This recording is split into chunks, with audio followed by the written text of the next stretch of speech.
अपवाद फक्त सांगलीच आहे। या मतदारसंघामध्ये हा मतदारसंघ शिवसेना आणि काँग्रेस यांच्या चर्चेमध्ये शिवसेनेकडे गेला। शिवसेनेने चंद्रहार पाटील डबल महाराष्ट्र केसरी यांना उमेदवारी दिली।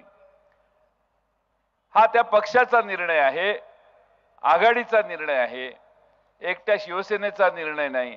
कारण आघाडीतले 48 उमेदवार आम्ही सगळ्यांनी बसून मिळून जे ज्या पक्षाला जागा आल्या त्या पक्षाने निर्णय घेऊन घोषित केल्या। मी माझी सातारची जागा दुसऱ्या कुठल्या पक्षाला चर्चा करून फारशी केली नसेल कदाचित, आणि म्हणून एकदा पक्षाला जागा गेल्यानंतर निर्णय जाहीर झाल्यानंतर त्याच्यावर चर्चा न करता भारतीय जनता पक्षाला आपल्याला जर पराभूत करायचं असेल तर या नवीन चेहऱ्याच्या मागे आपल्या सगळ्यांनी उभा राहायला पाहिजे।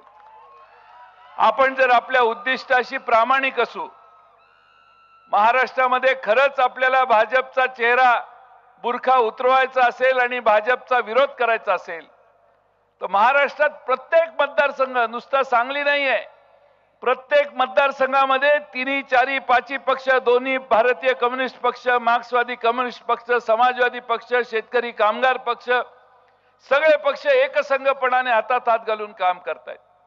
आणि म्हणून माझी आपणा सर्वांना विनंती आहे, ठीक आहे कुणाचा तरी इच्छा होती, नाही झाली मान्य, पण त्याचा अर्थ आपण आपली लढाईची दिशा बदलू शकत नाही। आपण एकसंघपणाने, ताकदीने, ठामपणाने चंद्रहार पाटील यांच्या मशालीचंच काम केलं पाहिजे। स्टेजवर एक आणि खाली एक अशी भाषा जर आम्ही करायला लागलो तर पंचायत होईल। लोक काय म्हणतात हे फार महत्वाचं नाही, आपली सद्सद्विवेक बुद्धी जागृत ठेवून आपण सगळ्यांनी काम केलं पाहिजे। मी राष्ट्रवादी काँग्रेसच्या सगळ्या कार्यकर्त्यांना सांगतो, माझ्या पक्षात राहायचं असेल, माझ्या बरोबर काम करायचं असेल तर त्यांनी चंद्रहार पाटलांचंच काम केलं पाहिजे। त्यांनी दुसरं इकडं तिकडं केलं तर त्यांना माझा शेवटचा नमस्कार राहील।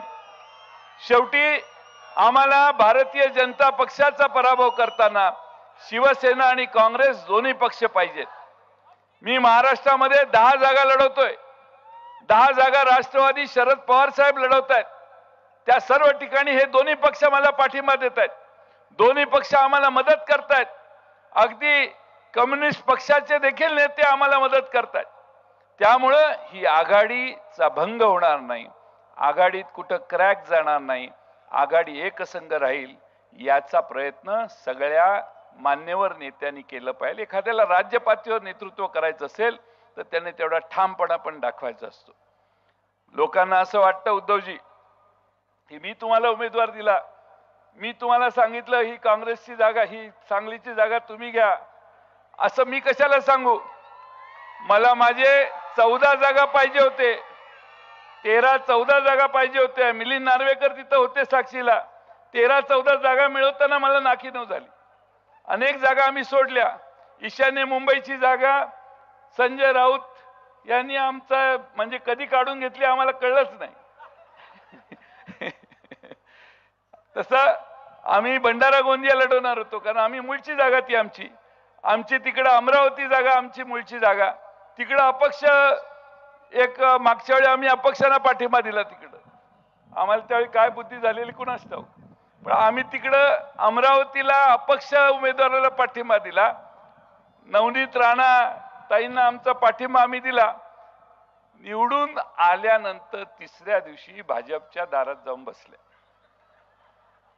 त्यामुळे अपक्षांना निवडून देणं फार धोक्याचं आहे।